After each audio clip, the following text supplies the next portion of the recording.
person, everyone. The ABC Radio's Life Matters on the 27th of April discussed the impact of banks leaving. It was an issue discussed in the BCG report, the potential opportunity, obviously, for Australia Post. One of the things that rural and regional communities are very, very thankful for your organisation and for Ms Holgate's leadership is the negotiation of the Bank at Post deal. What is the current state of the Bank at Post deal?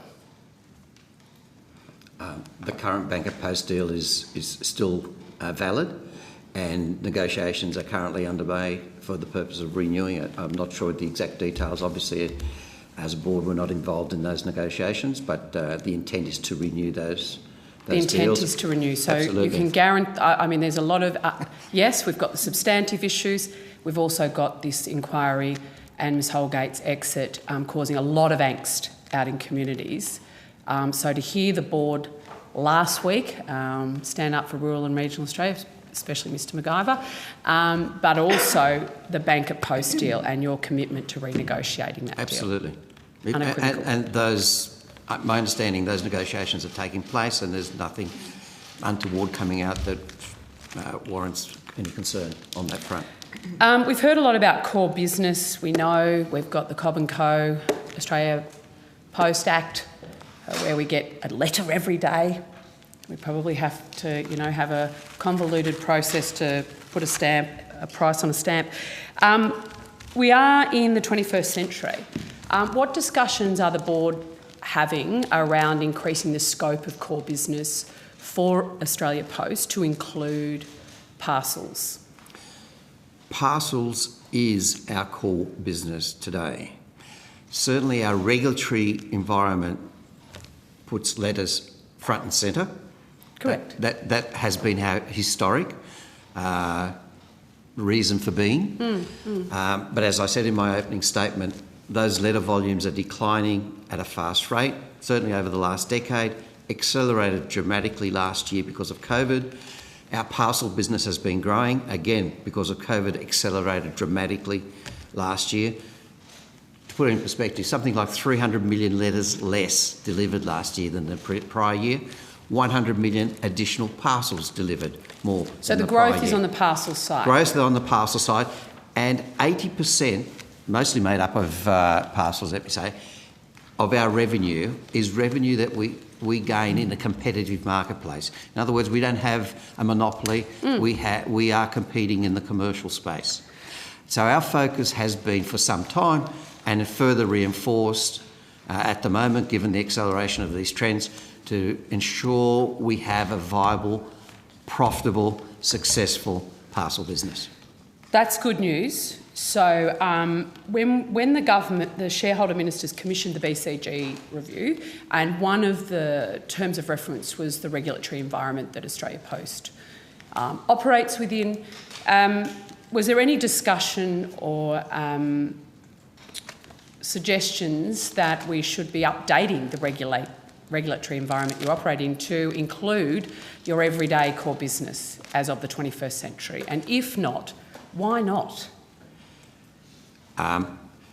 The discussions I had with the Minister certainly didn't go to that detail. The primary driver, as he was, and you might recall, I was announced as the new chair at the same time that this... Yes, I had the press And my release. discussions with the Minister had been primarily around the focus of we want to ensure the financial long-term sustainability of Australia Post, to ensure it's able to meet its CSO obligation, community But there was service no discussion about changing the CSO But none of that detail. All right. The terms of reference that we got didn't go to that detail either. Whether BCG were given more detail as to what they were after, I don't know. It wasn't our commission. Okay, well, I think the evidence today has been very clear that that's something we need to address. I just want to go to some evidence by the department last week, where basically said all GBEs for Commonwealth entities and companies, the policies for the expenditure of public money are governed by the PGPA Act, and then it is up to the accountable authorities, in this case the boards, to set the policies within the organisations in respect to expenditure. So boards themselves are responsible for keeping the organisation's expenditure in line with the PGPA Act. It's not actually the CEO, it's the board's responsibility to ensure the policies are in place and the compliance with those policies. That's the evidence the department gave yesterday. I would like confirmation from the Australian Board that that's your understanding of the operation. That is the understanding of the board's Mr. operation. Nutt? The wording, sorry, I don't mean to cheese pair, was there's an act and a whole legislative regime, regulatory regime.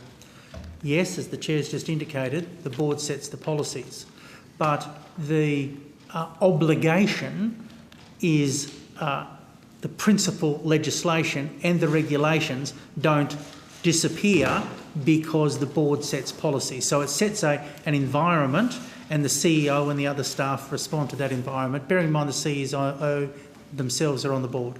So yeah, I'm not trying to be cute. Probably going to the department's own advice last week, which seems in contradiction to, maybe I just need clarity.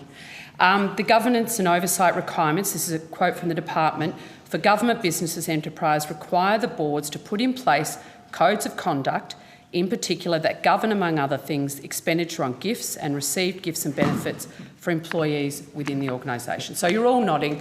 It's the board's responsibility to make sure the appropriate policies are in place and that they're complied with. That's why I think it's important to clarify what the Maddox report actually did say around this particular issue in finding 9, that yes, it did say the purchase of the watches were inconsistent with obligations imposed by the PGP Act, but then it very clearly across the page says the absence of a clearly identifiable and directly applicable policy, authorisation, direction, etc. By the board for the CEO was actually the cause. So whilst there was a technical breach of the PGPA Act, it was actually related back to the failure of there being appropriate policies in place for the CEO to follow and a compliance regime. I need some... If I may. I would love you to respond to the department's evidence. Well, first of all, I support what the department says about the fact that the board ultimately has to put in place the structure, policies and procedures that govern how we spend our money. So, Mr Di Bartolomeo, is this a failure of the Australia Post Board? Sorry, can I answer the question? I will get to that. Clearly, there were policies and procedures about how to, including on gifts and rewards for staff. The policy did not either rule out or rule in gifts like... Was silent. Was silent on that. We have given evidence... In the words of the Maddox report, it was absent. I've given evidence that as part of the review that was not only conducted by them but by us when this came out, was whether all our policies and procedures were as fulsome as they could be. And I gave evidence, and I think we've given the information.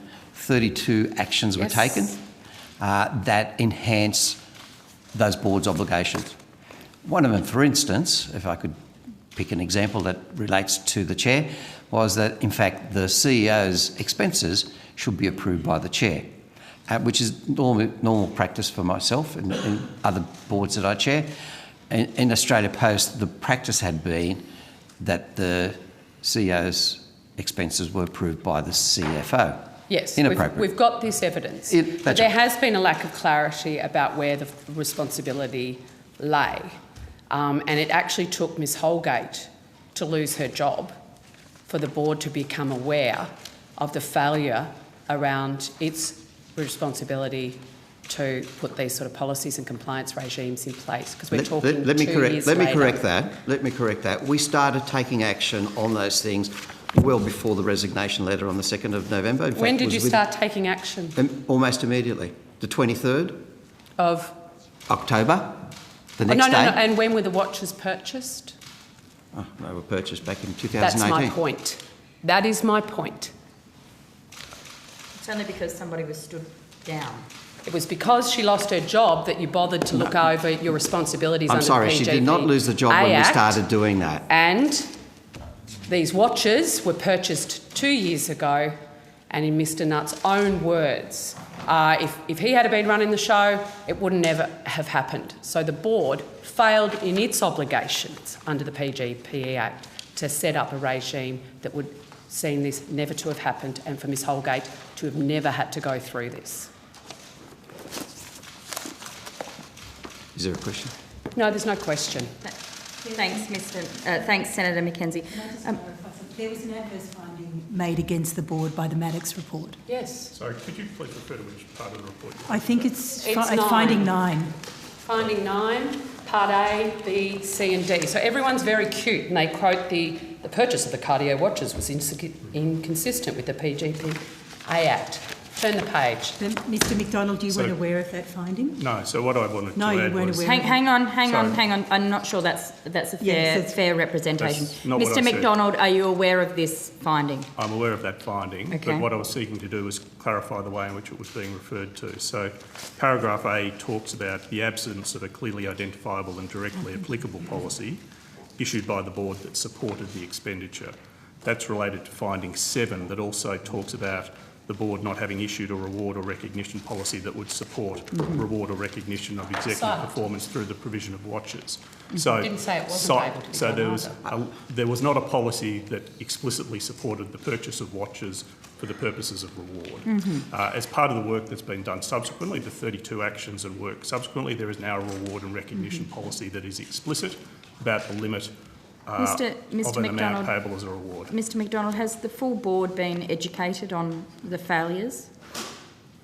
Well, the board has undertaken training on the PGPA Act, which was one of the requirements from our shareholder departments following the report by Maddox.